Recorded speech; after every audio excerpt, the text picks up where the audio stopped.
Hello, beautiful. I'm your host, Nicole Goff. Welcome to the Ecstatic Life Podcast, the podcast for women who want it all: health, wealth, freedom, authenticity, love, beauty, all of the hidden gems just waiting to be uncovered.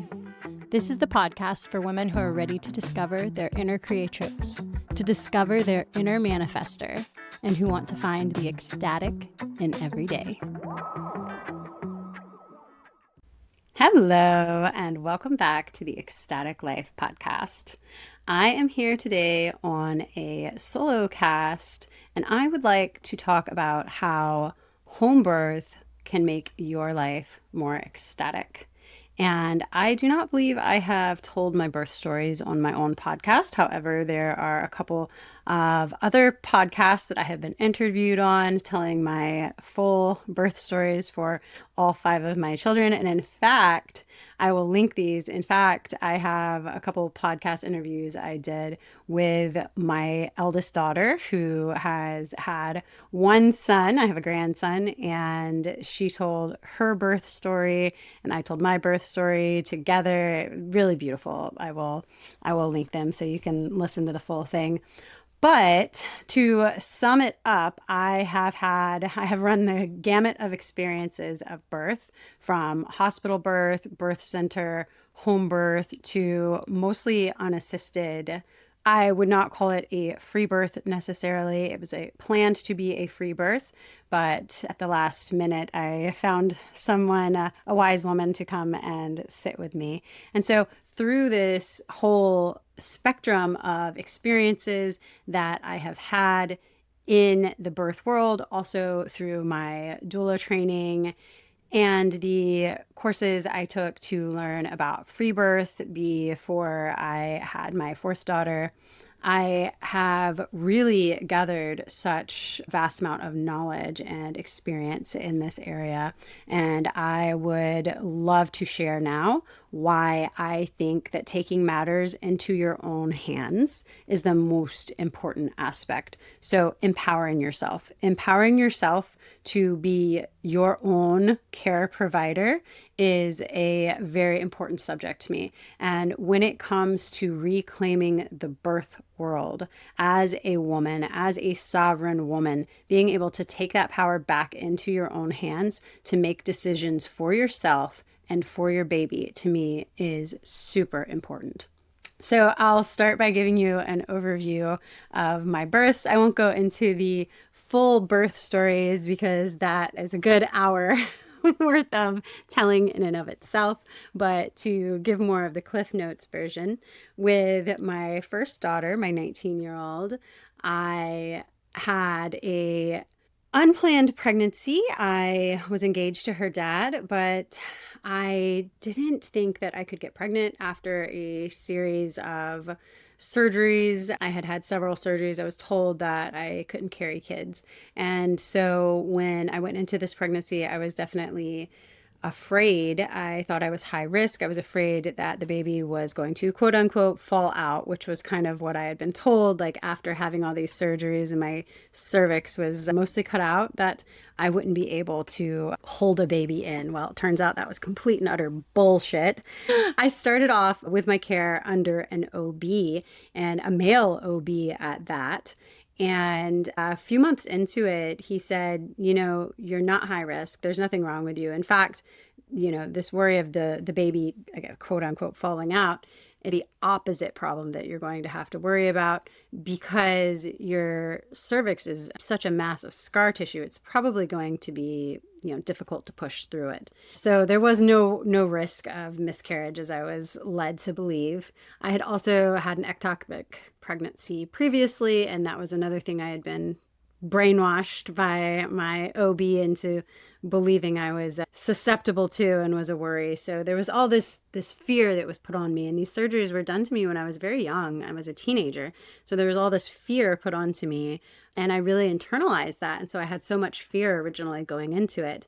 But this doctor, bless his heart, he said to me, I don't think this is where you belong. There is a group of midwives that works right across the street from us, And I think he would be much happier with them. And he was so right, because my mom had given birth to my brother in the birth center in the same town that I was living in. And, I grew up homeschooled in this very like hippie natural environment. So we were, kept out of the system in so many ways.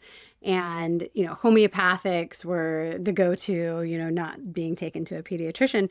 So for me, being in the system in that way wasn't natural, and being under the care of midwives was more natural. So halfway through the pregnancy, I transferred over to this care with a midwives cooperative. There were 4 different midwives working together. And that definitely was more freeing. That allowed me more autonomy than I had had in the traditional OB hospital setting, obviously. But looking back, there was a dogma. There was a system that was in place. These 4 midwives were very much bound to that system.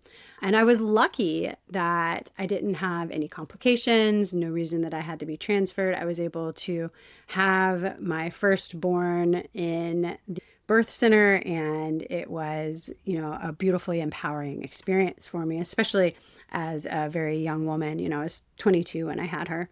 And it was beautifully empowering. But looking back again, I was told to lay on the bed on my back. I was told when to start pushing and how to push. And these things I see now as extremely invasive and extremely damaging to the birth process were done. At the time, I didn't know any better. But looking back, I see where the system had its coils in that birth in such a huge way. Fast forward 8 years later, when I had my second born, and I decided at that time, I had learned a lot since then, but still just a fraction of what I know now. I decided to have a home birth. And so I chose a home birth midwife, and you know, I carried her to exactly 40 weeks. My water broke. I was like, wow, here we are. We're going into it. I was so excited, called my midwife, woke up my my eldest daughter, it was the middle of the night. Wow, we're going to have a baby tonight. I was so excited. And then my labor stalled out. And so the midwife comes over the next morning, and she's worried because she's on the clock. She said, well, your water's been broken for, I think, it had been like 18 hours at that point. And she said, at 24 hours, I have to transfer you to the hospital.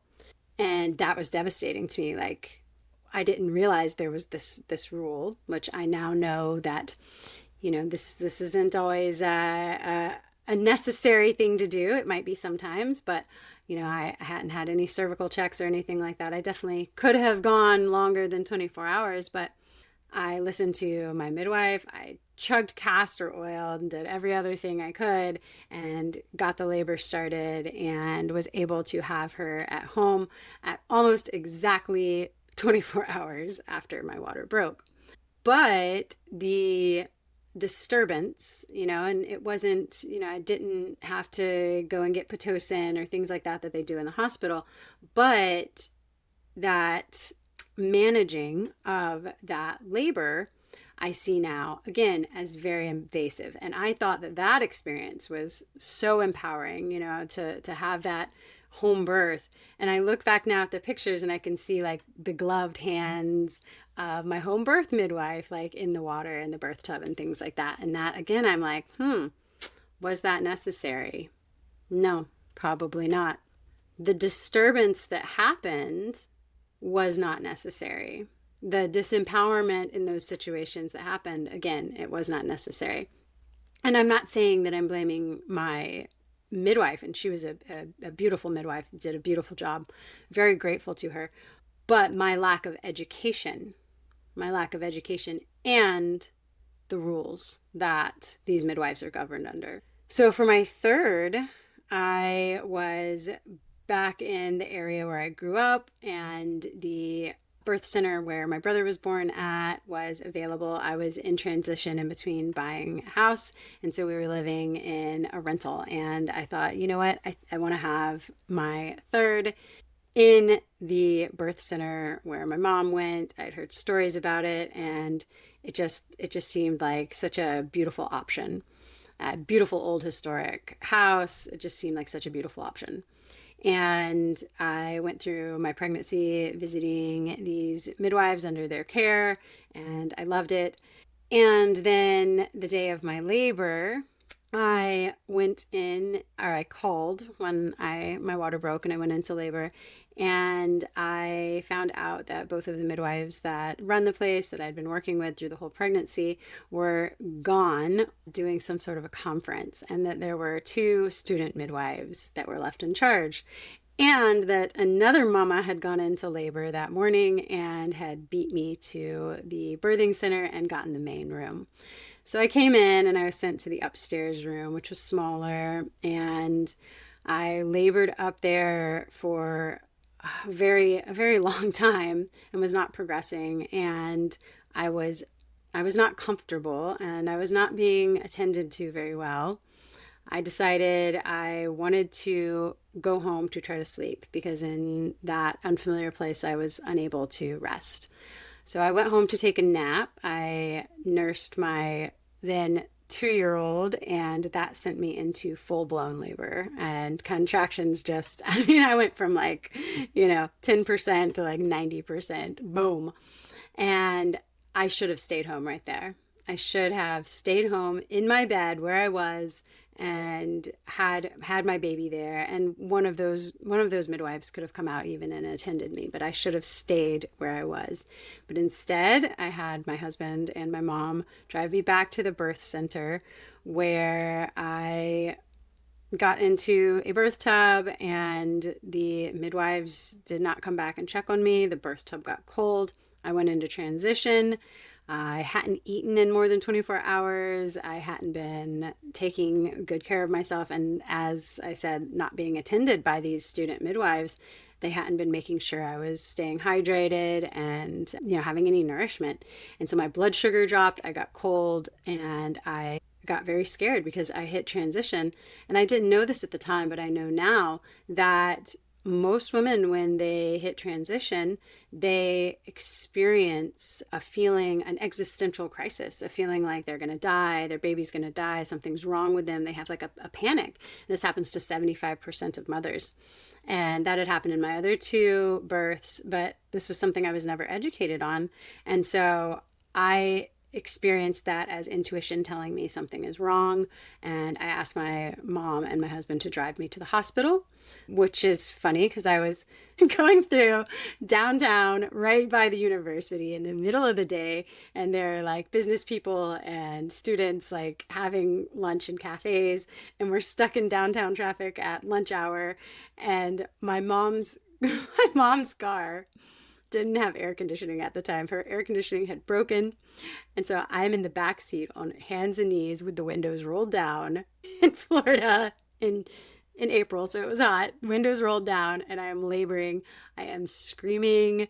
My eldest daughter tells me I sound like a dying elephant when I'm in labor. So I am screaming in transition on hands and knees in the back of the car as we're driving in traffic on the way to the hospital, which was luckily only a couple miles away. So yeah, I digress though. So I transfer myself to the hospital. My mom had found the midwives having breakfast in their breakfast nook, and not even thinking of me. Okay, so they just forgot that I was upstairs because they had another mom to attend to. So I got there. I held my third daughter in until I got into the hospital, and I got into the room, and the doctor came through the doors and announced that the baby is coming. And then I was like, oh, it's safe, and I pushed her out. I allowed her to emerge finally. So all of that was quite traumatizing. And then to make matters worse, I was like, oh, my baby is here and healthy and everything's fine, and it's time to go home and rest because I haven't slept in 30 hours. I think it was 36 hours at that point I had been up. And the staff told me, and not so politely, that I was not allowed to leave for 24 hours. I had to be under observation. And I didn't understand that. I was like, I'm healthy, baby is healthy, we need to go home, I need to rest, I need to sleep.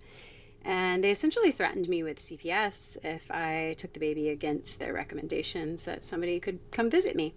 So I stayed. I had signed the paper to check myself in when I got there, and apparently had signed over some of my rights along with that. And so I stayed, and at exactly 24 hours, I, did everything I could to leave, and they dragged their feet with paperwork and all kinds of things. They really made my life a living hell while I was there. They came in and checked on me every 2 hours so I couldn't sleep, and the entire thing was so miserable. And the way I was treated, I guess I was labeled as a bad patient, and the way I was treated was with contempt and disgust. And I tried to sleep in the hospital bed with my baby in my arms, and they told me I wasn't allowed to do that. And they brought in a bassinet. They put her in the bassinet. She screamed and screamed and screamed. So there was no getting any sleep for me, and it was abusive. It was abusive. And I vowed at that point I would never step foot into a hospital again unless I was dying or the baby was dying. That would be a very, very much a last straw. Never, ever again. Fourth baby. I am pregnant in 2020, and I have another home birth midwife planned. We have bought a house, and we are planning a home birth, and COVID hits, and everybody loses their mind, and my midwife says she can't come attend me. She closes her practice, and so suddenly I'm left with no one to attend me, and I call around, and pretty much the same story from every midwife. Nobody wants to put themselves at risk because of COVID. So I decided I would look into other options, and that's when I learned about freebirth and wild pregnancy. And so from the first appointment, I did, I think, one appointment with my fourth daughter, and then from that point on, I had no prenatal appointments. I took matters into my own hands.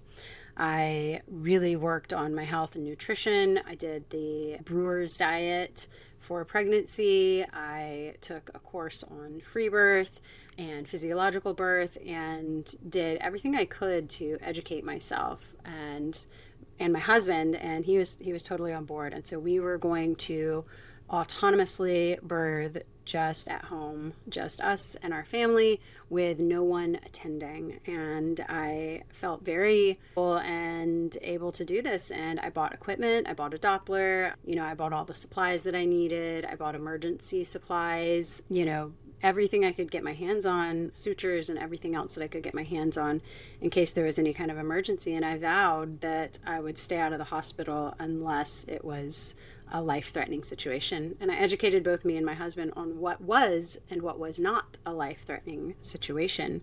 And for context, this was during the time when babies were being taken from mothers. If you were mandatorily tested for COVID when you came in the doors, if you tested positive, which so many people tested falsely positive, then the baby was kept from you. So your baby was immediately taken from you and isolated. And partners were not allowed in the room. So you couldn't have any kind of advocate, no doula or anything in the room with you. So this was when it was really bad, and I was not going to put myself in that situation to set myself up for trauma. I was definitely not going to be setting myself up for trauma. So I did all this educating myself, and as I went through that education, I had to grieve and grieve and grieve the information that was hidden from me, the information that I did not know about birth, about physiological birth, about how our bodies actually birth and experience birth, and the spiritual side of birth. And there was so much about birth that I did not know. Not only did I not know it, but I feel is obfuscated. Like, I feel this information is kept from women on purpose.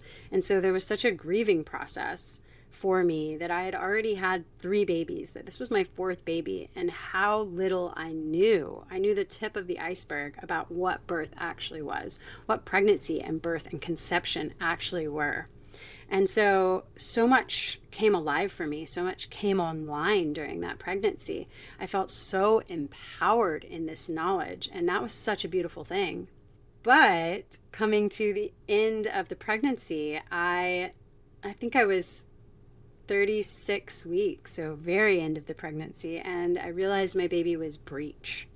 And I did not feel safe to deliver a baby that was breech.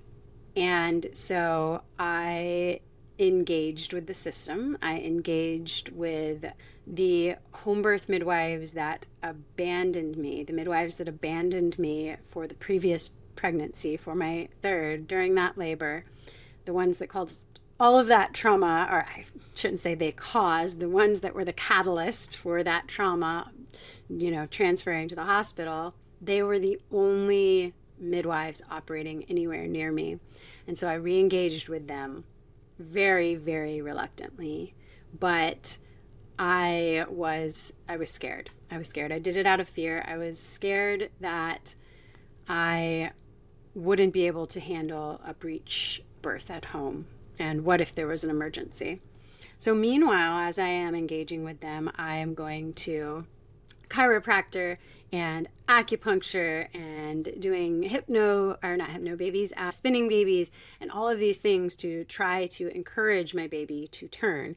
And at the last minute, just before I went into labor, so close to the time I was going to give birth, she did turn. So she ended up being head down, and she was actually born with the cord wrapped around her. And so I wonder if she had turned breech there at the end to try to untangle herself. Maybe she was very tangled in the cord or something. So babies are so intelligent, and our bodies are so intelligent, that when these things happen, it usually is a lot of times some sort of safety measure for the baby. The baby knows, and wants to be untangled if they are wrapped in the cord. So, but I digress. So at the last minute, we're hitting the 11th hour there, and I was also able to find information by miracle for an underground attendant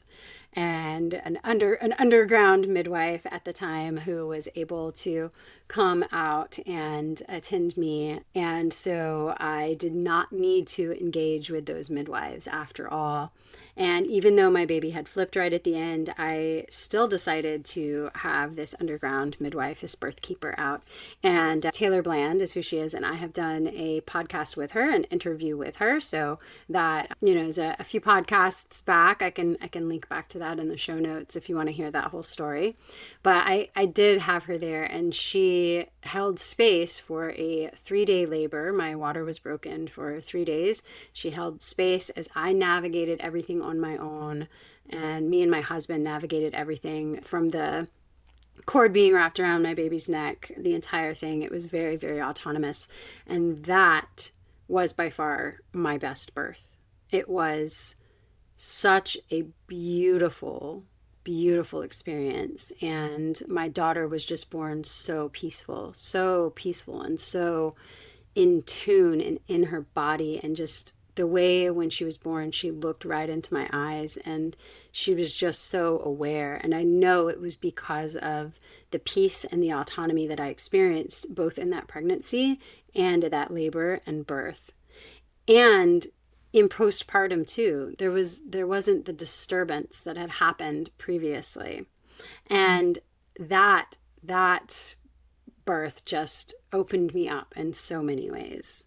For my fifth, I had another home birth, and I had been able to, Taylor had moved, she was no longer in the area, and I had been able to find another traditionally trained midwife to attend me. Again, very hands-off, very, very much allowing me to hold that space. And so those experiences, the experiences of being able to manage my pregnancy, my labor, and my birth in the way that intuitively felt right to me, and to really deeply connect to the energy of my baby, to what my body is telling me, to be able to open up to God, to be able to open up to source and connect with the energy of, a higher power also.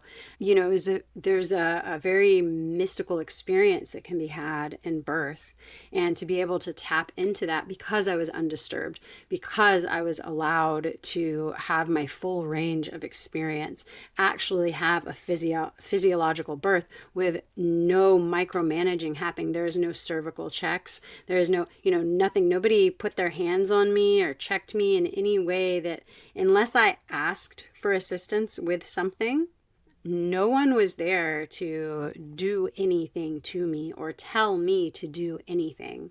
And so I was fully able to tap into my instincts, my primal instincts, in order to birth in the way that was best for me and best for my children. And so it is my opinion, there are definitely circumstances where the medical system is needed. I'm not completely against the medical system, but for most women and most babies, I believe that this way of birthing is the most ecstatic way that you can birth.